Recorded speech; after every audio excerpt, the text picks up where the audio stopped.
बहुत आंदोलन हैंडल करे, सरकारों से बात करी, आंदोलन हुए, संघर्ष हुए, तो कैसे हैंडल होते थे? बातचीत से होते थे।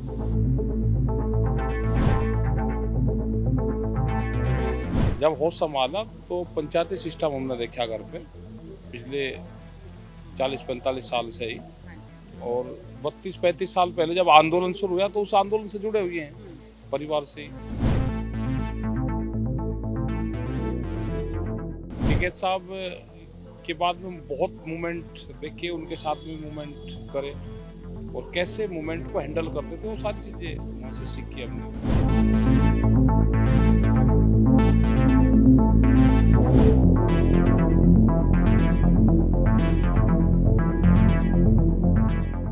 एटी 89 से लेके और आज तक के अखबार हैं इसमें कटिंग। और ये एक मोमडन थे हनाउल्लाह खां, उन्होंने ये समर्पित किए हैं। उन्होंने वो एक्सपायर हुए हैं पिछले साल, तो उन्होंने बोला था कि मेरी अंतिम इच्छा ये रहेगी, जितना भी इतिहास वो मैंने इकट्ठा किया हुआ है वो मैं टिकैत परिवार को दूंगा, ये संग्रहालय में जाएगा।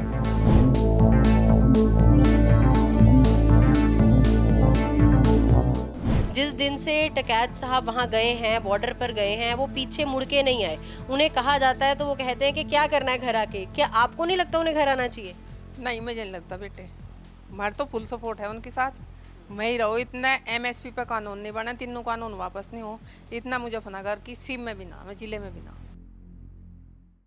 देश प्रदेश टीवी देख रहे सारे दर्शकों का ते रेड एफएम सुनने वाले सारे ਸਰੋਤਿਆਂ ਦਾ स्वागत। मैं अनुजा शर्मा ਤੇ देश प्रदेश टीवी ਦੀ ਟੀਮ ਇਸ ਵਕਤ ਜੀ ਪਹੁੰਚ ਚੁੱਕੀ ਹੈ ਮੁਜ਼ੱਫਰਨਗਰ ਦੇ ਵਿੱਚ, ਜਿੱਥੇ ਅਸੀਂ ਸਾਰੇ ਦਰਸ਼ਕਾਂ ਨੂੰ ਪੰਜਾਬ ਦੇ ਕਿਸਾਨੀ ਆਗੂਆਂ ਦੇ ਨਾਲ ਮਿਲਵਾਇਆ, ਉਹਨਾਂ ਦੇ ਘਰਦਿਆਂ ਨਾਲ ਮਿਲਵਾਇਆ, ਉਹਨਾਂ ਦੇ ਘਰਾਂ ਦੇ ਵਿੱਚ ਜਾ ਕੇ ਉਹਨਾਂ ਦਾ ਰਹਿਣ ਸਹਿਣ ਦਿਖਾਇਆ।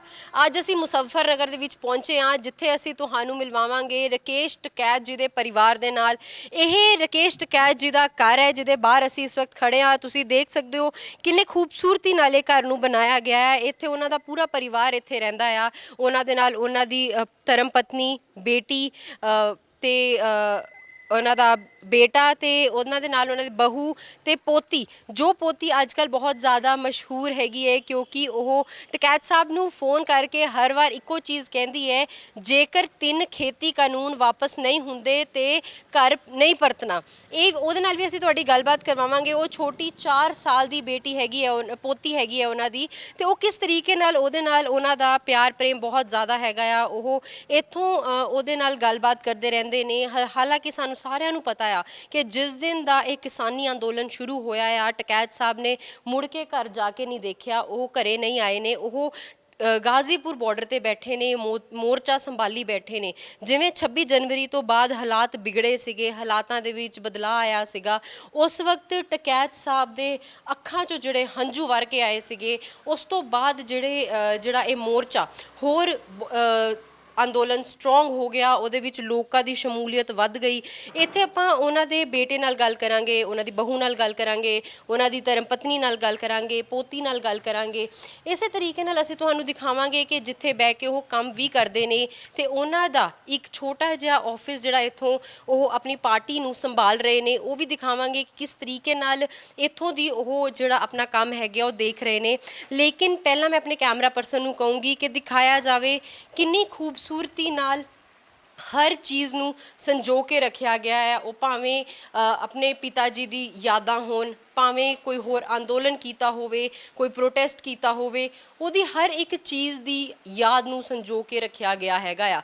ਉਹੀ ਨਹੀਂ ਜਿੱਥੇ ਕਿਹਾ ਜਾਂਦਾ ਹੈਗਾ ਆ ਕਿ ਲੋਕਾਂ ਨੂੰ ਆਪਣੇ ਨਾਲ ਜੋੜਨਾ, ਲੋਕਾਂ ਦੀ ਵੱਡੀ ਗਿਣਤੀ ਨੂੰ ਆਪਣੇ ਨਾਲ ਜੋੜਨਾ, ਉਹ ਇੱਥੇ ਤੁਸੀਂ ਦੇਖ ਸਕਦੇ ਹੋ ਕਿ ਇਹਨਾਂ ਵਿੱਚੋਂ ਬਹੁਤ ਸਾਰੀਆਂ ਚੀਜ਼ਾਂ ਐਸੀਆਂ ਹੈਗੀਆਂ ਜੀ ਲੋਕਾਂ ਵੱਲੋਂ ਉਹਨਾਂ ਨੂੰ ਤੋਹਫੇ ਦੇ ਰੂਪ ਦੇ ਵਿੱਚ ਦਿੱਤੀਆਂ ਗਈਆਂ ਸੀਗੀਆਂ।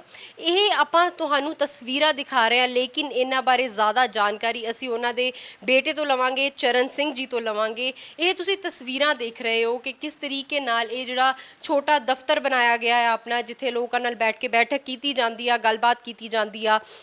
ਇਹ ਸਾਰੀਆਂ ਚੀਜ਼ਾਂ ਇੱਥੇ ਮੌਜੂਦ ਹੈਗੀਆਂ ਆ।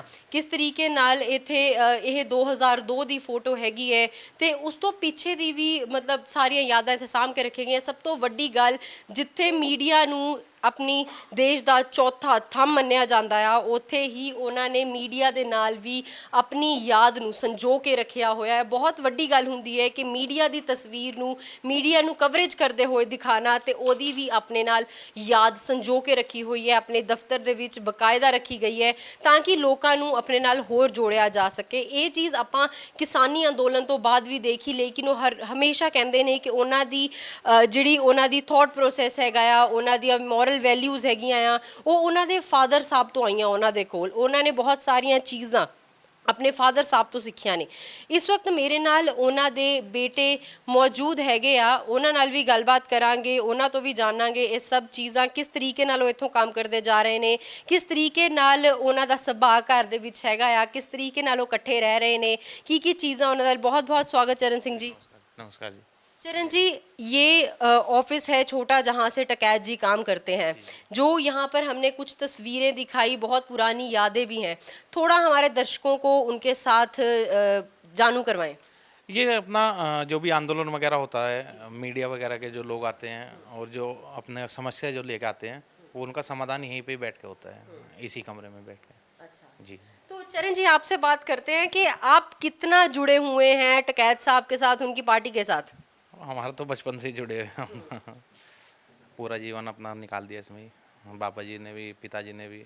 अभी हम तीसरी पीढ़ी हैं, मेरी बेटी है चौथी पीढ़ी, वो भी जाती रहती है गाजीपुर बॉर्डर। जी। हमने बेटी का तो बहुत सुना है, वो बहुत अच्छा बोलती भी है, बहुत चीज़ें उसने कह दी। इतनी छोटी उम्र में इतना जुड़ जाना चीज़ों के साथ बहुत बड़ी बात होती है। लेकिन देखा जाए, जब आपका बचपन था, आपने शुरू से ये चीज़ें देखी हैं, शुरुआत के टाइम पे आपको क्या चीज़ें लगती थी जब आपने बचपन में ये चीज़ें देखी कि आंदोलन किए जा रहे हैं, ये सब चीज़ें चल रही हैं, लोग इसके खिलाफ भी हैं, कुछ लोग इनके साथ भी हैं, तब कैसा लगता था? शुरू में तो थोड़ा घबराहट सी भी रहती थी, पुलिस वगैरह को देख के। छोटे बच्चे रहते थे, हम भी छोटे ही थे, भाई और छोटे थे सब, हाँ जी। तो थोड़ा डर सा तो लगा ही रहता था कि इतनी पुलिस फोर्स आ गई, गिरफ्तारी करने के लिए आ गई है, इतने आदमी हैं, कैसे मैनेज हो पाएगा। पर हो जाता था, वो सब मैनेज हो जाता था।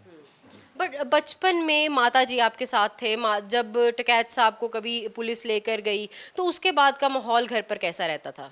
अपना नॉर्मल ही रहता था। उसके बाद वकील और एडवोकेट वगैरह उनको बुला के जो भी पेपर वगैरह कंप्लीट होते थे वो करते थे, कार्रवाई अपनी पूरी। ਤੇ ਤੁਸੀਂ ਦੇਖ ਸਕਦੇ ਹੋ ਇਸ ਵਕਤ ਇਹ ਜਿਹੜਾ ਮੀਟਿੰਗ ਏਰੀਆ ਹੈਗਾ ਆ, ਉਹਨੂੰ ਕਿਸ ਤਰੀਕੇ ਨਾਲ ਰੱਖਿਆ ਗਿਆ ਆ, ਕਿਸ ਤਰੀਕੇ ਨਾਲ ਇਹ ਸਾਰੇ ਸਨਮਾਨਿਤ ਕੀਤੇ ਹੋਏ ਅਵਾਰਡਸ ਹੈਗੇ ਆ ਜਿਹੜੇ ਉਹਨਾਂ ਨੂੰ ਦਿੱਤੇ ਗਏ ਸੀਗੇ। ਇਹ ਟਕੈਤ ਸਾਹਿਬ ਦੀ ਤਸਵੀਰ ਹੈਗੀ ਹੈ, ਜਿਹੜੇ ਵੱਡੇ ਟਕੈਤ ਸਾਹਿਬ ਹੈਗੇ ਆ, ਉਹਨਾਂ ਦੀ ਤਸਵੀਰ ਹੈ। ਕਿਸ ਤਰੀਕੇ ਨਾਲ ਹਮੇਸ਼ਾ ਤੋਂ ਅਸੀਂ ਦੇਖਦੇ ਆਏ ਹਾਂ, ਭਾਵੇਂ ਉਹ ਕੋਈ ਸਪੀਚ ਹੋਵੇ, ਭਾਵੇਂ ਅੰਦੋਲਨ ਦੇ ਦੌਰਾਨ ਕਿਸੇ ਨਾਲ ਗੱਲ ਕਰਨੀ ਹੋਵੇ, ਮੀਡੀਆ ਨਾਲ ਕਦੀ ਗੱਲ ਕੀਤੀ ਜਾਵੇ, ਤੇ ਟਕੈਤ ਸਾਹਿਬ ਇੱਕੋ ਚੀਜ਼ ਕਹਿੰਦੇ ਨੇ, ਉਹਨਾਂ ਨੇ ਆਪਣੇ ਫਾਦਰ ਸਾਹਿਬ ਤੋਂ ਹਰ ਚੀਜ਼ ਨੂੰ ਸਿੱਖਿਆ ਆ। ਉਹਨਾਂ ਨੇ ਜ਼ਿੰਦਗੀ ਦੀਆਂ ਜਿਹੜੀਆਂ ਤਕਲੀਫਾਂ, ਦੁੱਖ ਤਕਲੀਫਾਂ ਦੇਖੀਆਂ ਨੇ, ਉਹਨਾਂ ਨੂੰ ਉਹ ਆਪਣੇ ਫਾਦਰ ਸਾਹਿਬ ਤੋਂ ਸਿੱਖਿਆ ਲੈ ਕੇ ਦੇਖਦੇ ਨੇ, ਤੇ ਉਹਨੂੰ ਉਸ ਤਰੀਕੇ ਨਾਲ ਉਹਦਾ ਹੱਲ ਕੀਤਾ ਜਾਂਦਾ ਹੈ। ਜੀ। ये बेड था जिस पे बाबा जी अंतिम सांस ली थी 15 मई 2011 को। इसी जगह पे ये बेड था और इसी जगह पे बाबा जी लेटे हुए थे। अच्छा। यहाँ पे ये कुछ नहीं था क्योंकि उनको वैसी बीमारी हो रही थी, तो यहाँ पे सिर्फ उनका बेड और 2 चारपाई मेरी और बड़े भाई की रहती थी। 15 मई सुबह 11 बज के 13 मिनट पे, 7 बज के 13 मिनट पे अच्छा। उन्होंने अंतिम सांस इसी बेड पे ली थी। ये तब से संजो के रखा गया है। हुआ यहीं पे। एक और टकैत साहब ने हमें बताया था कि एक दादाजी के नाम की एक जोत भी जलाई जा रही है, अखंड जोत जलाई जा रही है, वो कहाँ पर है? वो सिसोली गांव में है। जी। चलेंगे वहाँ पे भी। ਜੀ जी। ਤੇ ਬਿਲਕੁਲ ਅਸੀਂ ਦਰਸ਼ਕਾਂ ਨੂੰ ਉੱਥੇ ਵੀ ਲੈ ਕੇ ਜਾਵਾਂਗੇ ਜਿੱਥੇ ਅਖੰਡ ਜੋਤ ਜਲਾਈ ਜਾ ਰਹੀ ਹੈ ਸਿਸੋਲੀ ਪਿੰਡ ਦੇ ਵਿੱਚ। ਉੱਥੇ ਜਾ ਕੇ ਵੀ ਅਸੀਂ ਤੁਹਾਨੂੰ ਦਿਖਾਵਾਂਗੇ। ਇਹ ਕੁਝ ਪੁਰਾਣੀਆਂ ਨਿਊਜ਼ ਕਟਿੰਗਸ ਹੈਗੀਆਂ ਆ ਜਿਹੜੀਆਂ ਉਸ ਵੇਲੇ ਦੀਆਂ ਸੀਗੀਆਂ, ਇਹਦੇ ਬਾਰੇ ਵੀ ਜਾਣਕਾਰੀ ਲੈਣੇ। ਇਹ ਕਿਸ ਟਾਈਮ ਦੀਆਂ ਸੀਗੀਆਂ? ये दिल्ली में धरना हुआ था, उस टाइम की है, लाल किले पे धरना हुआ था। और ये बाबा जी की माता जी बैठी हुई है, अच्छा। चौधरी महेंद्र सिंह टिकैत जी की माता जी, मतलब हमारी दादी, परदादी। अच्छा। मतलब इतना पुराना रिश्ता इन सब आंदोलनों के साथ, इन सब चीज़ों के साथ, कहीं ना कहीं अगर देखा जाए आपके ऊपर इसका कितना इफ़ेक्ट देखने को मिल रहा है, आप कितना कोई इसके साथ जुड़ते जा रहे हैं? जुड़े ही रहते हैं इनके साथ तो, और अपना करते भी रहते हैं काम वगैरह। और जैसे इन्होंने संजो के रखा है हमारे पिताजी ने, हम भी अपना ऐसे ही संजो के रखेंगे आने वाले टाइम के। ये किस दौरान की तस्वीरें हैं? ये दिल्ली की है, वोट क्लब की है, ये लाल किले की है, इंडिया गेट की ये तस्वीर है, आप देख लीजिए, ये पीछे लाल किला है। जी। और जो कहते थे ना कि 26 तारीख में जाके हमने वो किया, हमने वो पहले भी आंदोलन किए हैं, लेकिन वो ऐसा नहीं था। तो ये उस दौरान किस चीज़ के खिलाफ ये प्रदर्शन किया जा रहा है? ये बड़े हुए बिजली बिल थे और ट्यूबवेल के थे, और यही अपना जो समस्या रहती थी उस टाइम की। भाई एक चीज़ बहुत बड़ी है, कुछ मीडिया ये भी दिखा रहा है कि मतलब बहुत ज़्यादा प्रॉपर्टी है, कैसे कैसे प्रॉपर्टी को हथियाया गया है टिकैत साहब के द्वारा। उन चीज़ों का आप कैसे उसको वो करते हैं? कितनी प्रॉपर्टी है अपने पास, क्या चीज़ें हैं जितनों को लोग ऐसे दिखा रहे हैं? प्रॉपर्टी कहाँ इतनी ज़्यादा है, प्रॉपर्टी तो यही है आपके सामने जो कोई, इतनी कोई प्रॉपर्टी नहीं है। तो बोलने वाले बोलते रहते हैं, क्या बताना है क्या नहीं, वो तो उनकी सोच है। एक मेहनत की है, मेहनत का खा रहे हैं, मेहनत का जी रहे हैं। कितना मतलब आप तो बिजनेस कर रहे हैं, बिजनेस क्या है अपना? बिजनेस कुछ नहीं, अपना एक पानी का प्लांट है छोटा सा, और खेती बाड़ी है अपनी गांव में। ਤੁਸੀਂ ਦੇਖ ਸਕਦੇ ਹੋ ਕਿ ਇਹ ਅਸੀਂ ਤੁਹਾਡੀ ਗੱਲਬਾਤ ਕਰਵਾ ਰਹੇ ਸੀਗੇ ਟਕੈਤ ਸਾਹਿਬ ਦੇ ਬੇਟੇ ਨਾਲ, ਚਰਨ ਸਿੰਘ ਜੀ ਦੇ ਨਾਲ। ਉਹਨਾਂ ਨੇ ਬਹੁਤ ਸਾਰੀਆਂ ਚੀਜ਼ਾਂ ਦੱਸੀਆਂ ਕਿਸ ਤਰੀਕੇ ਨਾਲ ਜਿਹੜੀਆਂ ਇੱਥੇ ਤਸਵੀਰਾਂ ਨੂੰ ਸੰਜੋ ਕੇ ਰੱਖਿਆ ਗਿਆ ਆ, ਅਖਬਾਰਾਂ ਦੀਆਂ ਕੁਝ ਕਟਿੰਗਸ ਨੂੰ ਸੰਜੋ ਕੇ ਰੱਖਿਆ ਗਿਆ, ਬਹੁਤ ਪੁਰਾਣੇ ਟਾਈਮ ਤੋਂ ਇਹਨਾਂ ਨੂੰ ਸੰਜੋ ਕੇ ਰੱਖਿਆ ਗਿਆ ਹੈ ਨਾਲ, ਤਾਂ ਕਿ ਜਿਹੜੀਆਂ ਯਾਦਾਂ ਹੈਗੀਆਂ ਆ, ਜਿਹੜੇ ਮੋਰਲ ਵੈਲਿਊਜ਼ ਉਹਨਾਂ ਦੇ ਵੱਲੋਂ ਦਿੱਤੀਆਂ ਗਈਆਂ ਨੇ, ਜਿਹੜੇ ਅੰਦੋਲਨ ਉਹਨਾਂ ਵੱਲੋਂ ਕੀਤੇ ਗਏ ਨੇ, ਇੰਨੇ ਵੱਡੇ ਵੱਡੇ ਅੰਦੋਲਨ ਅਗਰ ਉਸ ਟਾਈਮ ਤੇ ਕੀਤੇ ਗਏ ਨੇ, ਤੇ ਜਿਹੜਾ ਅੱਜ ਅੰਦੋਲਨ ਚੱਲ ਰਿਹਾ ਆ ਉਹਨੂੰ ਵੀ ਕਿਤੇ ਨਾ ਕਿਤੇ ਹੋਰ ਵੱਡਾ ਕਰਨ ਦੀ ਲੋੜ ਹੈ, ਹੋਰ ਆਪਣੇ ਨਾਲ ਲੋਕਾਂ ਨੂੰ ਜੋੜਨ ਦੀ ਲੋੜ ਹੈ। ਤੇ ਲੇਕਿਨ ਜੇਕਰ ਇੰਨੇ ਵੱਡੇ ਅੰਦੋਲਨ ਕੀਤੇ ਜਾ ਸਕਦੇ ਨੇ, ਸਰਕਾਰਾਂ ਤੋਂ ਜਿੱਤ ਹਾਸਲ ਕੀਤੀ ਜਾ ਸਕਦੀ ਹੈ, ਤੇ ਅੱਜ ਜਿਹੜਾ ਕਿਸਾਨੀ ਅੰਦੋਲਨ ਚੱਲ ਰਿਹਾ ਆ ਜਿਹਦੇ ਨਾਲ ਇੰਨੀ ਵੱਡੀ ਸੰਖਿਆ ਦੇ ਵਿੱਚ ਲੋਕ ਮੌਜੂਦ ਨੇ, ਉਹਨਾਂ ਨੂੰ ਕਿਉਂ ਨਹੀਂ ਜਿੱਤਿਆ ਜਾਇਆ ਜਾ ਸਕਦਾ? ਕਿਉਂਕਿ ਕਿਤੇ ਨਾ ਕਿਤੇ ਇੱਕ ਵੱਡੀ ਗੱਲ ਇਹ ਵੀ ਆ ਜਾਂਦੀ ਆ, ਜਿੱਥੇ ਲੋਕਾਂ ਦੇ ਨਾਲ ਗੱਲਬਾਤ ਕੀਤੀ ਜਾਂਦੀ ਹੈ ਤੇ ਲੋਕਾਂ ਦੇ ਵਿੱਚ ਕੁਝ ਵਹਿਮ ਭਰਮ ਪੈਦਾ ਹੋ ਜਾਂਦੇ ਨੇ, ਲੇਕਿਨ ਜਿੱਥੇ ਇੰਨੇ ਵੱਡੇ ਅੰਦੋਲਨ ਹੁੰਦੇ ਆ ਉੱਥੇ ਛੋਟੀਆਂ-ਛੋਟੀਆਂ ਗੱਲਾਂ ਚੱਲਦੀਆਂ ਰਹਿੰਦੀਆਂ ਨੇ। ਇਸ ਤੋਂ ਬਾਅਦ ਅਸੀਂ ਤੁਹਾਡੀ ਗੱਲਬਾਤ ਹਜੇ ਕਰਵਾਵਾਂਗੇ ਉਹਨਾਂ ਦੀ ਧਰਮ ਪਤਨੀ ਨਾਲ, ਉਹਨਾਂ ਦਾ ਜ਼ਿੰਦਗੀ ਦਾ ਸਫ਼ਰ ਕਿਹੋ ਜਿਹਾ ਰਿਹਾ ਉਹ ਵੀ ਤੁਹਾਨੂੰ ਦਿਖਾਵਾਂਗੇ, ਉਹਨਾਂ ਦੀ ਬਹੂ ਦੇ ਨਾਲ, ਉਹਨਾਂ ਦੀ ਪੋਤੀ ਦੇ ਨਾਲ, ਜਿਹਦੇ ਨਾਲ ਉਹ ਅੱਜ ਵੀ ਬੈਠ ਕੇ ਉੱਥੇ ਗਾਜ਼ੀਪੁਰ ਬਾਰਡਰ ਤੋਂ ਬਹਿ ਕੇ ਉਹਨਾਂ ਨਾਲ ਗੱਲਬਾਤ ਕਰਦੇ ਨੇ, ਉਹਦੇ ਨਾਲ ਮਜ਼ਾਕ ਮਸਤੀ ਕਰਦੇ ਨੇ, ਉਹਨਾਂ ਨਾਲ ਵੀ ਮਿਲਵਾਵਾਂਗੇ ਤੁਹਾਨੂੰ। ਤੁਸੀਂ ਦੇਖ ਸਕਦੇ ਹੋ ਕਿ ਇੱਥੇ ਇਹਨਾਂ ਨੇ ਕੁਝ ਇਤਿਹਾਸ ਵੀ ਆਪਣੇ ਕੋਲ ਸਾਂਭ ਕੇ ਰੱਖਿਆ ਹੋਇਆ ਹੈਗਾ ਆ, ਕਿਸ ਤਰੀਕੇ ਨਾਲ ਇਹ ਸਾਰਾ ਚੀਜ਼ਾਂ ਆਪਣੇ ਕੋਲ ਸੰਜੋ ਕੇ ਰੱਖੀਆਂ ਗਈਆਂ ਨੇ। ਕੀ ਚੀਜ਼ਾਂ इस चीज इन सब में क्या क्या चीज़ें रखी हुई हैं? 89 से लेके और आज तक के अखबार हैं इसमें कटिंग। और ये एक मोमडन थे हनाउल्ला खां, उन्होंने ये समर्पित किए हैं। उन्होंने वो एक्सपायर हुए हैं पिछले साल, तो उन्होंने बोला था कि मेरी अंतिम इच्छा ये रहेगी, जितना भी इतिहास वो मैंने इकट्ठा किया हुआ है वो मैं टिकैत परिवार को दूंगा, ये संग्रहालय में जाएगा। अच्छा, उन्होंने पूरा इकट्ठा किया हुआ था। ये उनके द्वारा एकत्रित किया गया ये सारा है। कुछ हमने एकत्रित किया था, कुछ उन्होंने किया, सब मिल मिला के ये हुआ है पूरा। लास्ट कब जाके आए थे आप गाजीपुर बॉर्डर, कब जाके आए? मैं गया था 10 तारीख में गया था, 3 दिन पहले। जी। तो अब आप कहाँ देखते हैं? 10 तारीख को आप जाके आए, तब तो KMP हाईवे बंद करने की कॉल दी गई थी। आज आप आंदोलन को किस जगह खड़ा देखते हैं? आंदोलन अच्छी जगह खड़ा है अभी, और कुछ ना कुछ हल निकलेगा इसमें। सरकार की आई है कॉल वगैरह ये बात करने के लिए, अब देखते हैं कब की मीटिंग रहती है। ਤੇ ਹੁਣ ਉਮੀਦ ਰੱਖੀ ਜਾ ਸਕਦੀ ਹੈ ਕਿ ਜਿਵੇਂ ਚਰਨ ਜੀ ਨੇ ਦੱਸਿਆ ਕਿ ਸਰਕਾਰ ਵੱਲੋਂ ਕਾਲ ਆ ਰਹੀ ਹੈ, ਉਮੀਦ ਰੱਖੀ ਜਾ ਸਕਦੀ ਹੈ ਕਿ ਅੱਗੇ ਗੱਲਬਾਤ ਹੋ ਸਕਦੀ ਹੈ। ਹੁਣ ਤੁਹਾਡੀ ਗੱਲਬਾਤ ਕਰਵਾਉਂਦੇ ਆ ਉਹਨਾਂ ਦੀ ਪਤਨੀ ਦੇ ਨਾਲ ਤੇ ਹੋਰ ਲੋਕਾਂ ਨਾਲ ਵੀ ਗੱਲਬਾਤ ਕਰਵਾਵਾਂਗੇ। ਇਸ ਕਮਰੇ ਦੇ ਵਿੱਚ ਵੀ ਕੁਝ ਇਤਿਹਾਸਕ ਚੀਜ਼ਾਂ ਜਾਂ ਕੀ ਚੀਜ਼ ਇਸ ਕਮਰੇ ਦੇ ਨਾਲ, ਕਿਉਂਕਿ ਹਰ ਚੀਜ਼ ਨੂੰ ਬਹੁਤ ਅੱਛੇ ਤਰੀਕੇ ਨਾਲ ਸੰਜੋ ਕੇ ਟਕੈਤ ਸਾਹਿਬ ਵੱਲੋਂ ਰੱਖਿਆ ਗਿਆ ਆ, ਭਾਵੇਂ ਉਹ ਇਤਿਹਾਸ ਹੋਵੇ, ਭਾਵੇਂ ਉਹ ਪੁਰਾਣੀਆਂ ਚੀਜ਼ਾਂ ਹੋਣ।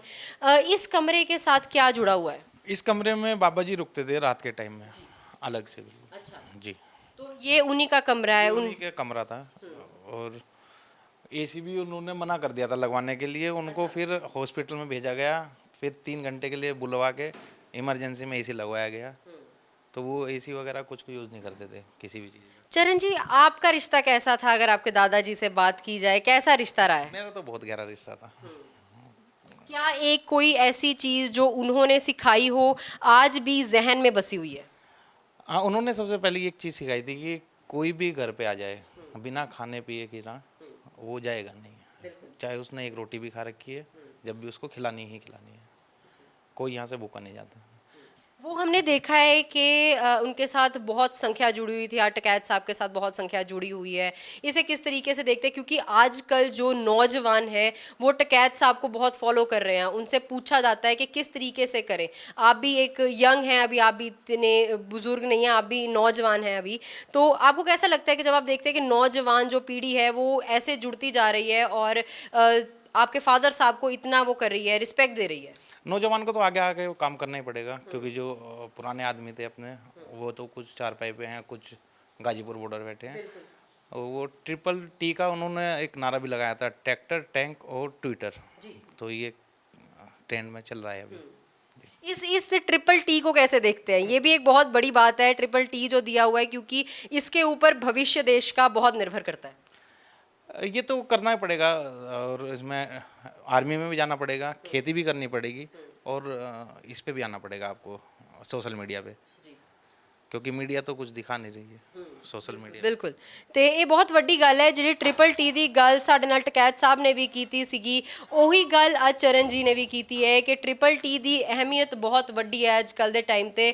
ਟਰੋਲੀ, ਟੈਂਕ ਐਂਡ ਟਵਿੱਟਰ, ਮਤਲਬ ਹਰ ਚੀਜ਼ ਆਪਣੀ ਆਪਣੀ ਥਾਂ ਤੇ ਓਨੀ ਹੀ ਜ਼ਰੂਰੀ ਹੈ, ਭਾਵੇਂ ਉਹ ਖੇਤੀ ਹੋਵੇ, ਭਾਵੇਂ ਉਹ ਸਾਡੀ ਆਰਮੀ ਨੂੰ ਸਟਰੋਂਗ ਕਰਨਾ ਹੋਵੇ, ਭਾਵੇਂ ਉਹ ਸੋਸ਼ਲ ਮੀਡੀਆ ਰਾਹੀਂ ਆਪਣੀ ਜ਼ਬਾਨ ਖੁਦ ਬਣਾਉਣੀ ਹੋਵੇ, ਲੇਕਿਨ ਇਹਨਾਂ ਚੀਜ਼ਾਂ ਨੂੰ ਅੱਛੇ ਤਰੀਕੇ ਨਾਲ ਯੂਜ਼ ਕਰਨਾ ਬਹੁਤ ਜ਼ਿਆਦਾ ਜ਼ਰੂਰੀ ਹੈ। ਇਸ ਵਕਤ ਮੇਰੇ ਨਾਲ ਮੌਜੂਦ ਹੈਗੇ ਆ ਰਾਕੇਸ਼ ਟਕੈਤ ਜੀ ਦੀ ਧਰਮ ਪਤਨੀ ਮੌਜੂਦ ਹੈਗੇ ਆ, ਜਿੱਥੇ ਕਿਹਾ ਜਾਂਦਾ ਆ ਕਿ ਜੇਕਰ ਪਿੱਛੇ ਘਰ ਦਾ ਸਪੋਰਟ ਨਾ ਹੋਵੇ ਤੇ ਜਿਹੜੇ ਆਦਮੀ ਇਸ ਵਕਤ ਕਿਸਾਨੀ ਅੰਦੋਲਨ ਦਾ ਮੋਰਚਾ ਸਾਂਭ ਕੇ ਬੈਠੇ ਨੇ, ਜਿਹੜੇ ਆਗੂ ਸਾਡੇ ਬੈਠੇ ਨੇ, ਉਹਨਾਂ ਨੂੰ ਔਖ ਆਏਗੀ। ਲੇਕਿਨ ਜਿਹੜੀ ਪਿੱਛੇ ਮਹਿਲਾਵਾਂ ਘਰਾਂ 'ਚ ਬੈਠੀਆਂ ਨੇ, ਉਹਨਾਂ ਨੇ ਜਿਹੜਾ ਮੋਰਚਾ ਘਰਾਂ ਦੇ ਵਿੱਚ ਸਾਂਭਿਆ ਆ, ਉਹ ਬਹੁਤ ज़्यादा ਅਪਰੀਸ਼ੀਏਟ ਕਰਨ ਲਾਇਕ ਹੈਗਾ ਆ। ਤੇ ਮੇਰੇ ਨਾਲ ਇਸ ਵਕਤ ਮੌਜੂਦ ਹੈਗੇ ਆ ਰਾਕੇਸ਼ ਟਕੈਤ ਜੀ ਦੀ ਧਰਮ ਪਤਨੀ, ਉਹਨਾਂ ਨਾਲ ਗੱਲਬਾਤ ਕਰਾਂਗੇ। ਪਹਿਲੇ ਕਰਦੇ ਉਹਨਾਂ ਸਵਾਗਤ, ਬਹੁਤ ਬਹੁਤ स्वागत। Thank you.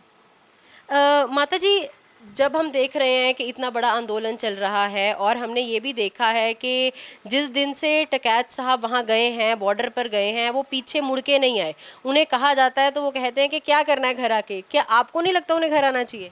नहीं, मुझे नहीं लगता बेटे, हमारा तो फुल सपोर्ट है उनके साथ।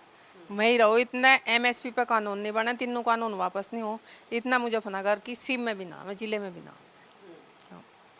तो अगर हम स्वभाव की बात करें, आपके साथ टकैत साहब का स्वभाव कैसा है? बहुत अच्छा। हाँ, सबके साथ ही अच्छा है उनका, तो वहाँ भी सबके साथ अच्छा है, यहाँ भी घर में भी पूरे परिवार के साथ बहुत अच्छा स्वभाव है। घर पे किसकी चलती है, उनकी कि आपकी? बवे चला लो जी, उनकी चल गई, मैं चला लूँ तो मेरी चल गई, दोनों के बराबर चल गई, ऐसा कुछ नहीं, दोनों की सबकी चल जाए।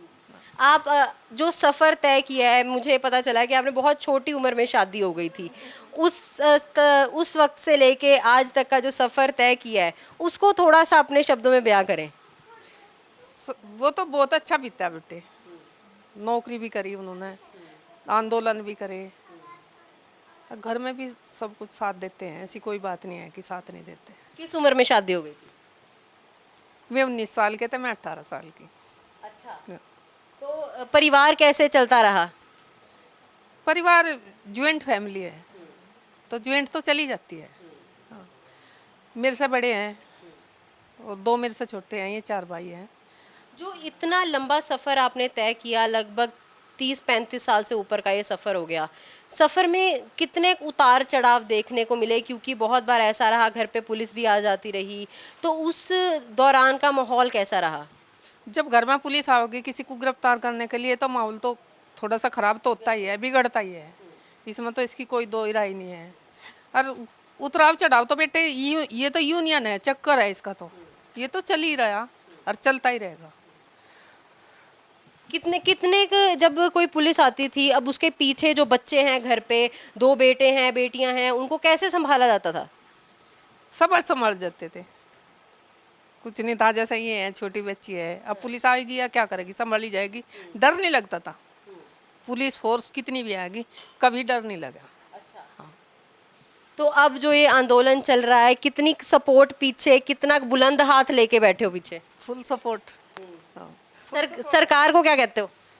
सरकार तो देखो 150 दिन हो गए, 350 के करीब किसानों की शहादत हो चुकी। सरकार के टाइम तो इतना, सरकार के पास इतना टाइम नहीं है कि वे उन शहादतों पर थोड़ा सा एक दो शब्द बोल लें, बोल ले नहीं। आने की तो बहुत बड़ी बात है, किसी चैनल के माध्यम से, किसी सोशल मीडिया के माध्यम से श्रद्धांजलि तो दे ही सकते हैं। सरकार पर कुछ असर नहीं पड़ रहा, कितने भी मर जाओ। सरकार ने तो और मंत्रियों ने ये कह दिया कि अगर अपने घर होते तो ये तो वहाँ भी मरते। गलत बात है ना, सरकार की बहुत गलत बात है। आ जाना चाहिए था। और 150 दिन हो गए, अब सर्दी चली गई, ठिठुरती सर्दी, अब धूप इतनी कैडी हो रही। ये तो सब अपने एसीयू में और सब उसमें रहते हैं। किसान बेचारा पड़ा अन्नदाता, सरकार को परेशानी नहीं हो रही कुछ भी, पर यही लगता है सरकार को देख कर कि जरा से भी परेशानी नहीं हो रही। तो ਇਸ ਵਕਤ ਸਾਡੇ ਨਾਲ ਉਹਨਾਂ ਦੀ ਬਹੂ ਵੀ ਮੌਜੂਦ ਹੈਗੀ ਹੈ, ਉਹਦੇ ਨਾਲ ਵੀ ਗੱਲਬਾਤ ਕਰਾਂਗੇ, ਉਹਨਾਂ ਤੋਂ ਵੀ ਜਾਣਾਂਗੇ, ਥੋੜਾ ਬਹੁਤ ਸੁਭਾਅ ਬਾਰੇ ਜਾਣਾਂਗੇ, ਕਿਸ ਤਰੀਕੇ ਦਾ ਜਿਹੜਾ ਕਿਸਾਨੀ ਅੰਦੋਲਨ ਹੈਗਾ ਆ ਉਹ ਵੀ ਆਪਣੀ ਸ਼ਮੂਲੀਅਤ ਪਾ ਰਹੇ ਨੇ ਉਹਦੇ ਵਿੱਚ, ਉਹਦੇ ਬਾਰੇ ਵੀ ਗੱਲਬਾਤ ਕਰਾਂਗੇ ਕਿ ਕਿਸ ਤਰੀਕੇ ਨਾਲ ਉੱਥੇ ਦਾ ਮਾਹੌਲ ਚੱਲ ਰਿਹਾ ਆ। ਤੁਸੀਂ ਆਪ ਕਿਤਨੀ ਬਾਰ वहाँ जा आए हैं जहाँ पे आंदोलन चल रहा है? हम तो बहुत बार जा चुके हैं, मतलब जाते रहते हैं, हर 10वें दिन चक्कर लगता ही रहता है, जैसे यहाँ भी वहाँ भी, दोनों तरफ का मैनेज करके चलते हैं। एक चीज़ हमने बहुत देखी है कि टकैत साहब का जो स्वभाव है, बहुत मजाकिया स्वभाव है। वो वहाँ पे चाहे मीडिया हो, चाहे जो लोग उनके पास आ रहे हैं उनके साथ हंसते खेलते रहते हैं। कि आपके साथ कैसा है उनका स्वभाव? ऐसा ही है जैसा वहाँ पे है, मतलब घर में भी वो ऐसे ही रहते हैं, फील ही नहीं होता है, मतलब बिल्कुल ऐसे लगता है जैसे कि फादर ही है, फादर इन लो जैसा फील ही नहीं होता है। अच्छा। हाँ जी। तो इस वक्त जो किसानी आंदोलन चल रहा है, इस मुकाम तक पहुंच चुका है, इतना स्ट्रांग हो चुका है, आप उसे कहाँ पे देखते हैं और क्या उससे उम्मीद रखते हैं? यही उम्मीद रखते हैं, देखिए कि आने वाला जो टाइम है वो किसान का बहुत ही ज़्यादा ख़राब होने वाला था, और अब अगर ये चीज़ शुरू हुई है तो ये मतलब किसानों के लिए भी और आम आदमी के लिए भी बहुत अच्छा है। अगर अब स्टैंड नहीं लिया गया ना तो फिर मतलब ये देखिए कि हमारी जो आने वाली जनरेशन है वो भी क्वेश्चन करेगी और ख़त्म ही हो जाएगा, एक तरह से खेती का कुछ नहीं रहेगा। तो इसलिए ये जो चीज़ अब स्टार्ट हुई है ना, इसमें लोगों को जुड़ना चाहिए और समझना चाहिए कि उनके अच्छे के लिए ये चीज़ हो रही है। इस वक्त हमारे साथ उनकी पोती मौजूद है, अनायरा सिंह। इनसे भी बातचीत करेंगे क्योंकि ये अपनी दादू की बहुत लाडली है। अनायरा, आप दादू को मिस करते हो? हाँ जी। तो दादू को क्या कहते हो आप हमेशा? मैं दादू को फ़ोन से बुला के कुछ कहना चाहती थी। क्या कहना चाहते थे आप? मैं पापा जी के साथ और मोदी सरकार अमित शाह बाबा जी के साथ हाइड एंड सीक खेल रहे हैं, मतलब कि छुपम छुपाई। बिल्कुल। तो आप मोदी सरकार और अमित शाह को क्या कहते हो? मैं उनको बताओ क्या कहती हूँ। अमित शाह मोदी सरकार ही कहती हूँ। क्या बोलना आप उन्हें क्या बोलना चाहते हो कि वो खेती कानूनों के साथ क्या करें? गन्ने काटते हैं, फिर हमारे किसान भाई आ जाएंगे इसी रूम में और 3 बिल वापसी एमएसपी पे कानून बनाओ। तो और जो लोग वहाँ पे बैठे हैं, बॉर्डर पर बैठे हैं, वो कैसे बैठे हुए हैं वहाँ पर? वहाँ पर पता कैसे बैठे हुए हैं किसान भाई सड़क पे इतनी गर्मी में। और मोदी सरकार कहाँ बैठी हुई है? मोदी सरकार बताओ कहाँ बैठी है? वे वहाँ पे बैठी हैं एसी रूम में। और उनको कहाँ आना चाहिए? खेत में। तो अनायरा, आप दादू के साथ, जब दादू यहाँ पे थे घर पे, आप खेलते थे दादू के साथ? हाँ जी, खेलती थी। क्या क्या खेलते थे आप दादू के साथ? जैसे आपने मुझे दिखाया कि आपको दादू ने ड्राइंग बनानी सिखाई थी। कहाँ पे ड्राइंग बनानी सिखाई थी? दीवार पे। डांटते नहीं थे दादू दीवार पे ड्राइंग बनाने पे? ना। और क्या क्या खेलते थे आप दादू के साथ? मैं दादू के साथ हाइड एंड सीक भी खेलते थे और चेयर ऐसे लगा के उस पे डंडे लगाओ, ऐसे ऐसे झूलती थी। अच्छा, और दादू आपके साथ क्या करते थे ये तो आपने बताया ही नहीं। मेरे दादू मेरे साथ खेलते थे बहुत। आपको उल्टा भी पकड़ लेते थे? हाँ जी। कैसे पकड़ते थे?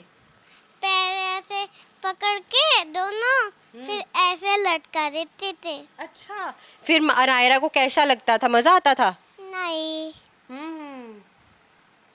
अच्छा, आप मोदी सरकार को बोल दो, आपने क्या बोला, आप उन्हें गुस्सा कर रहे थे ना, वो कर दो। मोदी सरकार हमारे किसान भाई बहुत अच्छा है, उनको एसी रूम में आना चाहिए। 3 बिल वापसी एमएसपी पे कानून बनाओ। ਠੀਕ ਹੈ, ਆ ਤੁਸੀਂ ਦੇਖ ਸਕਦੇ ਹੋ ਛੋਟੀ ਜੀ ਜਿਹੜੀ ਬੱਚੀ ਹੈਗੀ ਹੈ ਉਹ ਵੀ ਇਹੀ ਗੱਲ ਕਹਿ ਰਹੀ ਹੈ ਕਿ 3 ਖੇਤੀ ਕਾਨੂੰਨਾਂ ਨੂੰ ਵਾਪਸ ਲਿਆ ਜਾਵੇ, ਐਮਐਸਪੀ ਉੱਤੇ ਬਿੱਲ ਬਣਾਇਆ ਜਾਵੇ। ਤੇ ਹੋਰ ਮੈਂ ਇੱਕੋ ਸਵਾਲ ਇਧਰੋਂ ਵੀ ਪੁੱਛਦੀ ਹਾਂ, ਇਹਨਾਂ ਤੋਂ ਵੀ ਪੁੱਛਦੀ ਹਾਂ, ਜਿਹੜੀ ਸਰਕਾਰਾਂ ਇਸ ਵਕਤ ਹੈਗੀਆਂ ਆ, ਸਰਕਾਰਾਂ ਨੂੰ ਇਹਨਾਂ ਦਾ ਕੀ ਮੈਸੇਜ ਹੈਗਾ ਆ, ਕਿਉਂਕਿ ਜਿੱਥੇ ਆਪਾਂ ਦੇਖ ਰਹੇ ਹਾਂ ਕਿ ਪੂਰੇ ਜ਼ੋਰਾਂ ਸ਼ੋਰਾਂ ਦੇ ਨਾਲ ਇੰਨੀ ਵੱਧ ਸੰਖਿਆ ਦੇ ਵਿੱਚ ਆਪਣੇ ਨਾਲ ਲੋਕਾਂ ਨੂੰ ਜੋੜ ਕੇ ਗਾਜ਼ੀਪੁਰ ਬਾਰਡਰ ਤੇ ਟਕੈਤ ਸਾਹਿਬ ਬੈਠੇ ਹੋਏ ਨੇ, ਇੱਥੇ ਉਹਨਾਂ ਦੇ ਘਰ ਦਾ ਮੋਰਚਾ ਸਾਂਭ ਕੇ ਮਾਤਾ ਜੀ ਬੈਠੇ ਹੋਏ ਨੇ। ਮਾਤਾ ਜੀ, ਤੁਹਾਡਾ ਕੀ ਸੰਦੇਸ਼ ਹੈਗਾ ਹੈ ਮੋਦੀ सरकार वास्ते?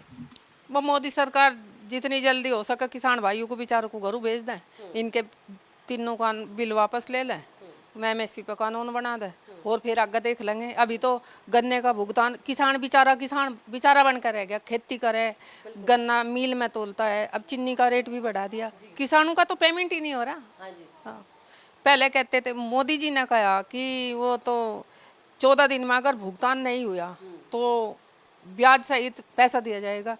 पिछले साल का ही नहीं दिया अभी तो, अब का तो क्या देंगे, ब्याज तो क्या, ये तो भुगतान ही कर दे, किसान तो उसी में ही खुश है, ब्याज तो सरकार क्या दुआएगी। वहीं पे कुछ चीज़ों की खरीद हो रही है, एक बार खरीद होती है, दूसरी बार खरीद के लिए मना कर दिया जाता है कि हमें इतना ही चाहिए था, इतना हमने ले लिया, अगला चाहिए नहीं है। उसको किस तरीके से देखते हैं कि जो लोग उगा रहे हैं, सब्जियां उगा रहे हैं, उनके साथ ऐसा हो रहा है? बर्बाद हो गया सब्जी का, किसान बर्बाद हो गया बिल्कुल सब सब्जी का। अब सर्दियों में ही किसानों ने 50 बीघे गोभी खेत में खड़ी हुई पे ट्रैक्टर चला दिए। कोई टीम है उसने गोभी खरीद ली किसान से 10 रुपये किलो, किसान को लगा कि हाँ भाई चलो कुछ मिलेगा, मेरा मुझे भी कुछ होगा, तो उस दिन तो ले लिए, पेमेंट भी आ गया उनका उनके खाते में। फिर सरकार उन्होंने फिर अगले दिन कॉल किया किसान ने कि भाई गोभी तैयार होगी, ले जाओ, कह दिया कि हमें नहीं चाहिए और। अच्छा, हाँ, हमें नहीं चाहिए, आप अपनी को कहीं बेच लो। रुपया किलो गोभी बिक रही, एक किसान ने 25 किलो गोभी काटी, साफ करी, मजदूरी दी मजदूर को, वो रख के ट्रैक्टर में या बुग्गी में या साइकिल पे लेकर अपनी मेहनत भी करी, मंडी तक गया, मंडी में 25 किलो गोभी के 20 रुपए मिले उसे। किसान क्या करेगा, आत्महत्या करेगा, क्या करेगा।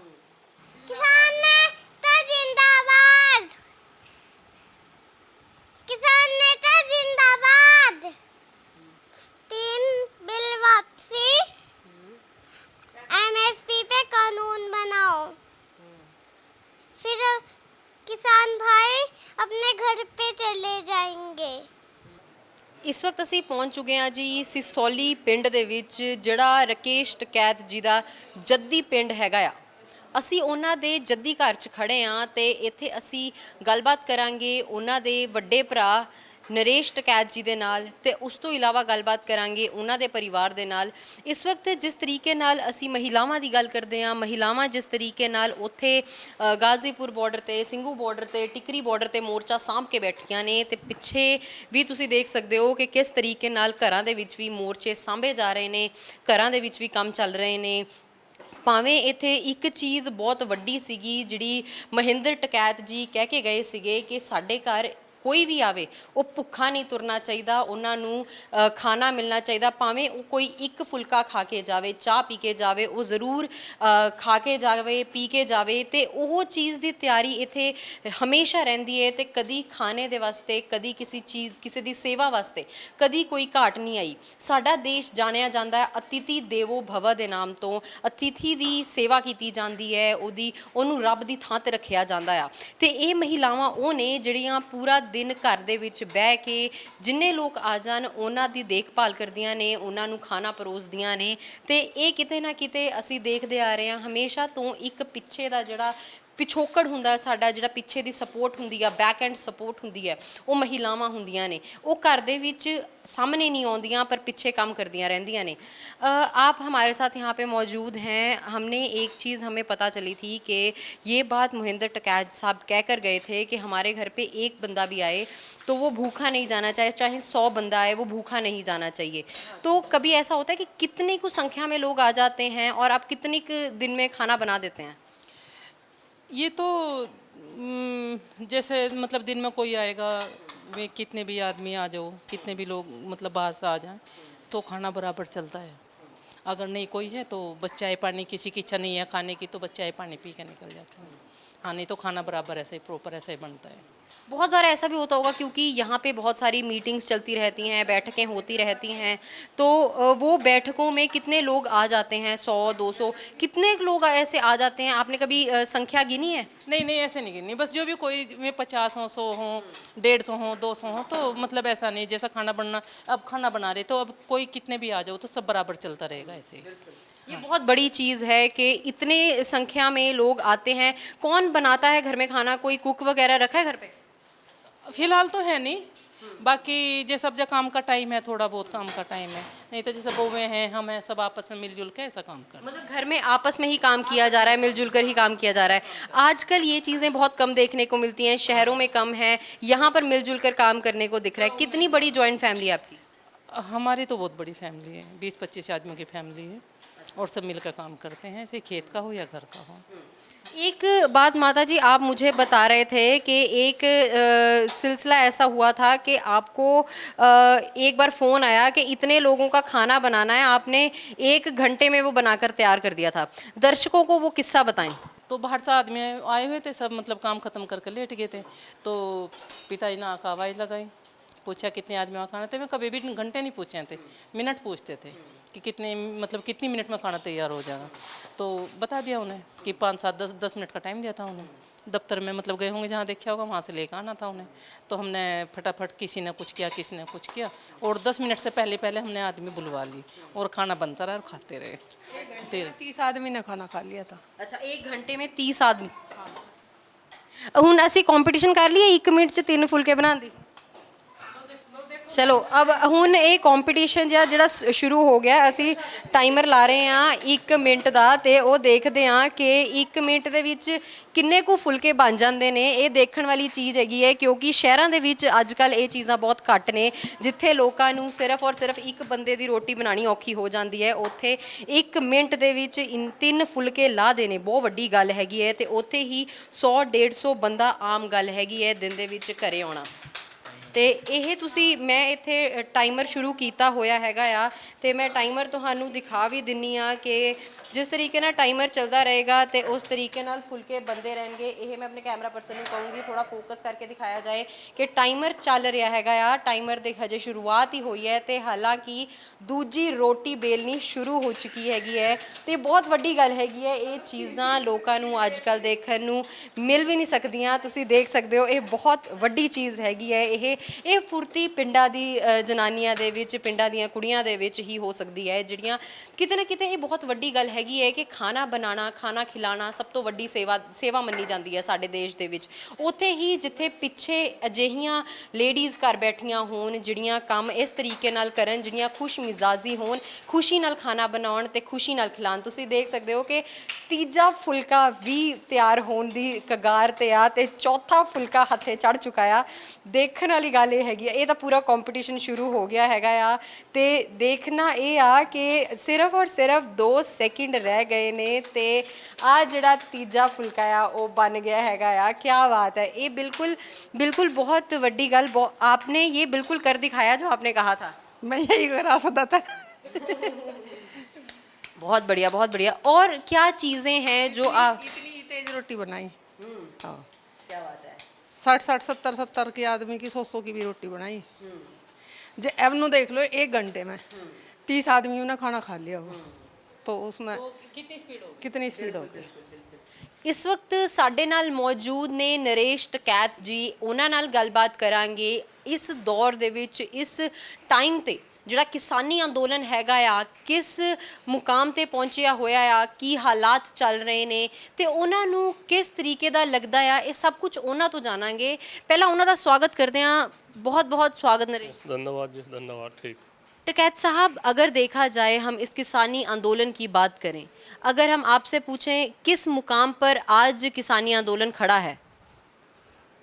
नहीं, मुकाम तो 4.5 महीने हो गए और सरकार का जो जिद्दी रवैया है, सरकार बातचीत करने के मूड में नहीं, सरकार किसानों के साथ मजाक कर रही है। 11 दौर की वार्ता होगी तो ये गलत है। सरकार की सोच गलत है कि वहाँ से किसान उठ जाएंगे, नहीं उठा जाने का वहाँ से। एक बहुत बड़ी चीज़ है, क्या जब शुरुआत में ये आंदोलन शुरू करने की बात चल रही थी, क्या सोचा गया था कि इतना बड़ा आंदोलन हो जाएगा, 4 महीने हो जाएंगे, बैठे रहेंगे, फिर भी सरकार अपनी बात से हिलेगी तक नहीं? नहीं, आंदोलन करने की तो हमारी मजबूरी है। ये खेती घाटे का सौदा हो रहा, कृषि घाटे का सौदा है और इसमें फ़ायदा नहीं कुछ हो रहा, तो आंदोलन के सिवा क्या रास्ता है? हम यही तो चाह रहे हैं, किसान उभरे। आज खेती, आज की जो हमारी युवा पीढ़ी है वो खेती नहीं कर रही। किस तरह से खेती हो, खेती को मुनाफे का सौदा किस तरह से हो, घाटे में आज किसान जा रहा, तो यही तो बात हो रही, यही तो किसानों की तो समस्या है। हमारा कोई वो नहीं है। हम जाडे में जब पूरी गर्मी हो रही उसमें भी किसान वहाँ से पड़े और किसानों का मनोबल नुकसान हुई है, मनोबल ऊंचा है किसानों का मनोबल। यह सरकार मनोबल तोड़ना चाह रही है ना, तो किसानों का मनोबल ऊंचा है और किसान बैठे रहेंगे वहाँ से जब तक भी सरकार की मर्जी। इतने आंदोलन देखे हैं आपने, इतना प्रोटेस्ट किया है, मतलब ये पहला आंदोलन ऐसा है जिसमें पंजाब, हरियाणा, उत्तर प्रदेश और राजस्थान, सब राज्य एक साथ इकट्ठे होकर लड़ रहे हैं। इसे किस तरीके से देखते हैं, कितनी पॉजिटिव चीज़ है ये? नहीं सर, किसानों के सामने दिक्कत ही तो है जी। इतना राष्ट्रव्यापी आंदोलन हो रहा, पूरे भारत का आंदोलन है और तो दिक्कत तो होएगी किसानों के सामने। सरकार क्यों नहीं सुनाई कर रही? आखिर को सरकार के इस भाजपा के बड़े लंबे लंबे बयान तो है कि किसानों की आय दुगनी हो जाएगी, वो हो जाएगा, राम राज आ जाएगा, इस तरह की बात होगी तो क्या होगा? किसान तो दबता जा रहा। किसान तो आने वाले कल के हिसाब से सोच रहा है, भाई आने वाला कल अच्छा रहेगा, भविष्य किसानों का अच्छा रहेगा, पर कहाँ है? हमारे सब बुझो, हम बताओगे किसान की कितनी मुश्किल तक, किसान का मुश्किल हालात तक किसान गुजर रहा। अगर हम यही मुश्किल हालातों की बात करें, क्या सबसे बड़ी मुश्किलात जो इस वक्त किसानों को देखने को मिल रही है, क्योंकि अभी कटाई का सीज़न चल रहा है, बहुत सारी मुश्किलों का सामना करना पड़ रहा है, क्या क्या मुश्किलें हैं जो आप भी देख रहे हैं? नहीं, मुश्किल तो अलग अलग क्षेत्र की अलग अलग दिक्कत है। जैसा यह उत्तर प्रदेश की है, गन्ने की बेल्ट है, यहाँ गन्ने की राजनीति है। गन्ना, अगर गन्ने का 4 साल हो लिए कोई 1 रुपया नहीं बढ़ा, क्या इतनी महंगाई में किसान झेल पाओगा इसके इतने नुकसान को? बिजली के रेट है, 4 साल पहले क्या थे, जब कितने आसमान पर छू गए, तो किसान के सामने ये तो मुश्किल होगी। और आलू का किसान है, इब्जा आलू 200 रुपये का, 200 रुपये के 50 किलो आलू, 150 रुपये के 50 किलो आलू बिक रहे किसान के पास में इब्जा है। और वही 50 किलो आलू वही 1000 रुपये के थे। तो इतना फ़र्क क्यों है? हम ये चाह रहे ये बीच का फ़र्क निकले, किसानों को भी उनकी फसल के दाम मिल जा। हमारा कोई वो नहीं है ना, हमें कोई राजनीति वो है भाई हमें राजनीति करनी, हमें कुछ वो करना। हमें तो यही है भाई किसान की कम जो हालात है उस पर विचार तो कर लो, क्या आखिर को किसान पर दिक्कत है या नहीं है, यही है। और हमारा कोई वो नहीं है। एक बहुत चीज़ जो सबसे बड़ी चीज़ इस आंदोलन ने कर दी कि जो हमारी नौजवान पीढ़ी है, जो हमारे नौजवान हैं, वो इस आंदोलन ने अपने साथ जोड़ लिए। अब कहीं पर भी प्रोटेस्ट करना होता है, बंद करना होता है, तो नौजवान सबसे आगे उमड़ कर आते हैं। इस पूरे आंदोलन में आप नौजवानों को कैसे देखते हैं? नहीं, नौजवानों के तो एक जो है युवा पीढ़ी, इन्हें भी अपने भविष्य के बारे में देखना। और थारा भविष्य अंधकार में है। जो ग्रामीण क्षेत्र के युवा है वे अपराधों की तरफ से जाकर हट के और इस आंदोलन में हिस्सा ले रहे। भाई उन्होंने जो नशे की लत थी उसे छोड़ रहे, कहीं लड़ाई झगड़े में उसमें वो हट रहे। मैंने कह रहे भाई हमारे बुजुर्ग ने जब आंदोलन चला रखा तो हम भी उसमें बढ़ चढ़ के हिस्सा ले। तो यही बात है, आज की युवा पीढ़ी है इसमें कुछ करने का उसमें है कि भाई हमारा भी भविष्य, देहातों का जो देहात है, गांव है, इनका भविष्य बड़े अधर्म लटक रहा। आज बच्चों की नौकरी नहीं है और खेती घाटे का सौदा हो रहा, तो किस तरह तो वो करा जा। मैं आखिरी सवाल आपसे करती हूँ, जो केंद्र सरकार है उसको आप क्या मैसेज देना चाहते हैं, क्या उनसे दरख्वास्त करते हैं? नहीं, मैसेज तो यही है भाई, ये 4.5 महीने से ऊपर का समय होगा और सरकार ने पेपर पर भी बैन लगा दिया, टीवी चैनलों पर भी बैन लगा दिया। तो ये अच्छा वो थोड़ा ही है। जो हकीकत है, हमें या नहीं है बात, जो हकीकत है तो वो करने चाह। क्या आखिर को इस तरह की बात है कि वहाँ से किसान है नहीं, देश का सबसे बड़ा मुद्दा है ये किसान आंदोलन, और सरकार बिल्कुल इसे ऐसी तरह तो कर दिख जाना कुछ भी नहीं है। तो क्या होगी बात, लोगों ने पेपर लेने छोड़ दिए, टेलीविज़न देखने बंद कर दिए, तो हमारी तो बात वो कर देते नहीं। ਤੇ ਇਹ ਅਸੀਂ ਤੁਹਾਡੀ ਗੱਲਬਾਤ ਕਰਵਾਈ ਨਰੇਸ਼ ਟਕੈਤ ਜੀ ਦੇ ਨਾਲ, ਤੇ ਉਸ ਤੋਂ ਬਾਅਦ ਰਕੇਸ਼ ਟਕੈਤ ਜੀ ਦੇ ਪੂਰੇ ਪਰਿਵਾਰ ਦੇ ਨਾਲ, ਪੂਰੇ ਟਕੈਤ ਖਾਨਦਾਨ ਦੇ ਨਾਲ ਤੁਹਾਡੀ ਗੱਲਬਾਤ ਕਰਵਾਈ ਕਿ ਕਿਹੋ ਜਿਹਾ ਉਹਨਾਂ ਦਾ ਜਿਹੜਾ ਪਿਛੋਕੜ ਹੈਗਾ ਆ, ਕਿਹੋ ਜਿਹਾ ਉਹਨਾਂ ਦਾ ਪਰਿਵਾਰ ਹੈਗਾ ਆ, ਘਰ ਦੇ ਵਿੱਚ ਕਿਹੋ ਜਿਹੇ ਸਾਰੇ ਲੋਕ ਇਕੱਠੇ ਰਹਿੰਦੇ ਨੇ, ਕੀ ਉਹਨਾਂ ਦਾ ਸੱਭਿਆਚਾਰ ਹੈਗਾ ਆ, ਤੇ ਕਿਸ ਤਰੀਕੇ ਨਾਲ ਉਹਨਾਂ ਨੇ ਆਪਣੀ ਜ਼ਿੰਦਗੀ ਦਾ ਪੂਰਾ ਸਫ਼ਰ ਤੈਅ ਕੀਤਾ ਆ, ਤੇ ਅੱਜ ਕਿਸਾਨੀ ਅੰਦੋਲਨ ਜਿਹੜਾ ਸਭ ਤੋਂ ਵੱਡਾ ਅੰਦੋਲਨ ਸਾਡੇ ਦੇਸ਼ ਦੇ ਵਿੱਚ ਚੱਲ ਰਿਹਾ ਆ, ਉਹਨੂੰ ਲੀਡ ਕਰ ਰਹੇ ਨੇ, ਲੋਕਾਂ ਨੂੰ ਰਾਹ ਦਿਖਾ ਰਹੇ ਨੇ। ਇਸੇ ਤਰੀਕੇ ਨਾਲ ਹੋਰ ਬਹੁਤ ਸਾਰੀਆਂ ਵੱਖ-ਵੱਖ ਸਟੋਰੀਜ਼ ਤੁਹਾਡੇ ਤੱਕ ਲੈ ਕੇ ਆਉਂਦੇ ਰਵਾਂਗੇ। ਤਦ ਤੱਕ ਲਈ ਦੇਖਦੇ ਰਹੋ ਦੇਸ਼ ਪਰਦੇਸ ਟੀਵੀ। ਕੈਮਰਾਮੈਨ ਰਾਜੇਸ਼ ਦੇ ਨਾਲ ਅਨੂਜਾ ਸ਼ਰਮਾ।